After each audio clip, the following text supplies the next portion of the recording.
Early in our study of fluid mechanics, before we become concerned with the motion of fluids, it's important to understand pressure and the forces that pressure exerts on solid bodies. To begin, we need instruments that measure pressure. This tire gauge, based on the Bourdon tube principle, reads the tire pressure as a gauge pressure, about 34 pounds per square inch, psi, or 234 kilopascals. Gauge pressure is the increment of pressure above atmospheric pressure. This is another instrument based on the same principle, but designed to read absolute pressure. It reads about 14.4 psi when open to the atmosphere at the altitude where these experiments were done. If we apply pressure above 1 atmosphere, the reading increases above 14.4 psi. As a vacuum pump draws the pressure down, the reading tends towards 0 on this absolute pressure scale. Both these instruments operate on the Bourdon tube principle. The curved tube is connected to the high pressure being read. A higher pressure tends to straighten out the tube and vice versa. The end of the tube is connected to a linkage that drives an indicating needle on the face of the pressure gauge. There are other instruments to measure pressure, such as this diaphragm-type transducer. A pressure difference across the thin metal diaphragm causes it to flex and changes the internal capacitance of the transducer, which is sensed electrically and converted to a pressure reading.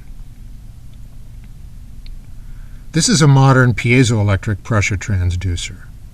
Its tip contains a crystal that responds to pressure changes by generating an electric charge. The amount of charge can be converted to a pressure reading through calibration. Hydrostatic pressure increases linearly with depth in a fluid. You can feel the pressure increase just by diving to the bottom of a swimming pool. Hydroelectric dams must be designed with this in mind. They're much thicker at the bottom than at the top in order to withstand a large increase in hydrostatic pressure. The water enters the hydroelectric turbine at high pressure from the bottom of the dam and retains enough kinetic energy to produce a water jet when discharged at 1 atmosphere. Watch the colored pressure contours on the supporting columns of this oil rig CFD simulation. As the water level rises due to waves passing, so does the pressure level on the columns.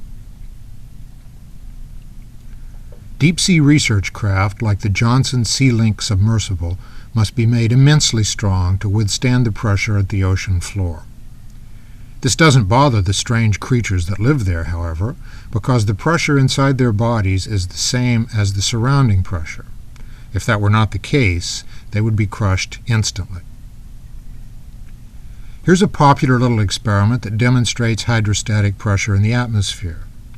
We boil some water in this metal can, then cap the can and sit it in cold water. As the steam condenses back to liquid inside the can, the internal pressure drops and the can is crushed. It's tempting to think that the sides of the can are sucked in, but in fact, the can is crushed by the weight of the column of air over 100 kilometers high that sits on top of it. Hydrostatic pressure naturally leads to a fundamental way to measure pressure, by the height of a liquid column. These two manometer tubes are connected to different points in a venturi. With no flow, the height of liquid is the same in both tubes, indicating a constant pressure along the center line. But when water flows through the venturi, a low pressure occurs at the minimum area according to Bernoulli's principle, which applies to fluids in motion. We can see that the pressure is lower there than upstream because it supports a shorter column of water. Measuring blood pressure requires another type of manometer, a sphygmomanometer. It measures two different pressures associated with your bloodstream, systolic and diastolic. They're usually expressed one over the other, as in 120/80, which is considered normal. The 120 and the 80 are the heights in millimeters of a manometer column of mercury. Thus, the height of a liquid in a manometer defines a unit of pressure measurement. Hydrostatic pressure in the atmosphere is responsible for the buoyancy of a hot air balloon. The balloon is filled with hot air that is less dense than the surrounding atmosphere. According to Archimedes' principle, a buoyant force acts on the balloon equal to the weight of the air it displaces. Once the balloon weighs less than this buoyant force, away it goes. The same principle holds for this tethered helium balloon. The net upward force in the balloon due to buoyancy appears as a tension in the tether, a fluid statics problem. Cut the tether, and the balloon accelerates upward. This works as well underwater, where gas bubbles rise due to buoyancy and deform by interacting with the surrounding fluid. This toy boat floats stably in the bathtub because most of its weight is below the water level. We can make it unstable, however, by adding weight above the water level. Eventually, the center of gravity rises enough that the boat overturns.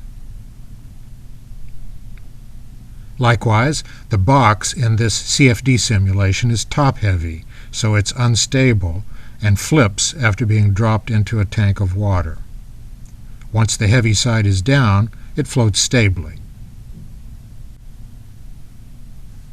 Temperature differences can also induce instabilities due to buoyancy, as in this CFD animation of Bénard cells in water sandwiched between two plates. The top plate is cold, the bottom plate is hot, and the combination drives a recirculating flow. You can see Bénard cells in a simple experiment in a frying pan, where a thin layer of cooking oil is heated from below. The striped background helps to visualize the array of cells that dimple the surface of the oil. Pascal's law says that pressure applied to a confined liquid is transmitted equally to all the confining surfaces. This principle underlies hydraulic power, as shown by this tractor. A hydraulic fluid pump, powered by the engine, increases the pressure over a small area. The pressure is conveyed by hydraulic lines to move a larger cylinder with considerable mechanical advantage. Hydraulic power is very important in many applications, ranging from earth-moving equipment to aircraft control surfaces. When only gravity is at play, liquid surfaces in the laboratory are flat and horizontal. However, when we spin this container of water, it rotates as a solid body, and centrifugal acceleration distorts the free surface into a parabolic shape. An accompanying CFD simulation shows colored pressure contours, revealing that the pressure indeed rises linearly downward from any point on the surface, just like the case for a motionless body of water, according to the principle of hydrostatic pressure.